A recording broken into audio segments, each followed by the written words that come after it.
My phone vibrated against the tabletop, face down, silent, like a secret. I didn't pick it up right away. I was too busy watching my wife's mouth curve into a smile I hadn't earned in months. Candlelight softened her face, made her look kind, forgiving, in love, not with me. She leaned forward. He met her halfway.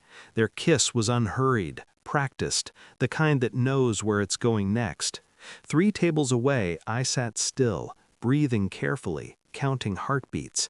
The message finally lit the screen. "Late at work, love you." I pictured her typing it with those same fingers, efficient, casual, a lie delivered with a heart emoji. I didn't feel anger yet, just a precise, glacial focus, the kind that narrows the world to details, the ring on her finger catching the light, his hand at the small of her back, the waiter refilling their wine like this was any other couple's night. I replied with steady thumbs, "Work hard tonight." Then I angled my phone, took a photo of her table, her profile in soft focus, his shoulder unmistakable, and sent it. I watched the message deliver, watched her phone light up, watched the color drain from her face. Her eyes searched the room, panicked, animal. They slid past me once, twice. I didn't wave. We had built a marriage on schedules and silences. I told myself that was normal, that love matures into logistics, groceries, bills, shared calendars. But the details had been wrong for months. Perfume that wasn't hers, late nights that left no fatigue, a new password on her phone, justified with a laugh. Watching her now, the excuses collapsed into something simpler, something ugly. She stood abruptly, chair scraping, whispered something to him. Her hand shook as she grabbed her coat. He reached for her wrist. She yanked free. I stayed seated. Shock arrived late, like an echo. It tried to pull me toward her, to demand explanations, to hear lies spoken aloud. I didn't move, because confrontation gives the guilty control, and I wanted control. She fled the restaurant without looking back. He remained, stunned, staring at the empty seat like it might explain itself. I finished my drink, paid my bill, left before he noticed me. That night she didn't come home, texted apologies, confusion, fear disguised as concern. I replied with calm, always calm. Inside, something reorganized itself, a map forming, a quiet understanding. This wasn't a mistake, it was a system, and systems can be dismantled. I became observant, surgical. Phone records first, numbers repeated, calls timed to my meetings, a name saved as Melissa that belonged to a man. I watched patterns emerge, Tuesdays, Thursdays, the lie of overtime. I installed nothing, broke nothing.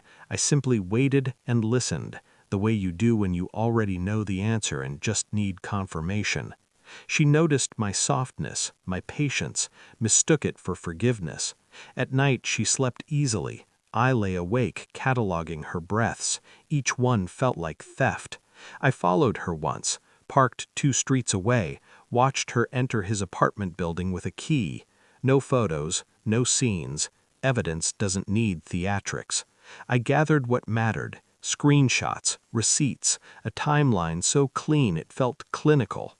Externally, I smiled, cooked dinner, asked about her day. Internally, I rehearsed silence, because the worst punishment isn't exposure, it's inevitability. I chose Sunday morning. Sunlight makes lies fragile. I set a folder on the table between us. She frowned at it like it might bite. "What's this?" she asked. "Open it." She laughed, nervous, then she didn't. The color left her face page by page. Her hands trembled, her mouth opened, closed. "I can explain." "I know," I said, and meant it. She cried, loud, messy, reached for me like touch could rewrite facts. I didn't move. I asked one question, the only one that mattered. How long? Her answer didn't change anything. It just confirmed my math. I slid another document forward. Divorce papers. Signed. Filed. "You planned this," she whispered. "Yes." Her sobs sharpened. Anger tried to replace them. Accusations, blame, familiar weapons. I stood, picked up my keys. I sent him the same folder, I said. He deserved the truth too. That broke her. I left while she was still trying to bargain with gravity. Weeks later, the apartment feels larger, quieter, honest. I don't check her messages, don't replay the night at the restaurant. Some things don't need revisiting. Betrayal didn't ruin me, it clarified me. The man she lied to doesn't exist anymore, and the man who watched her kiss someone else, he walked away with everything she thought she was hiding.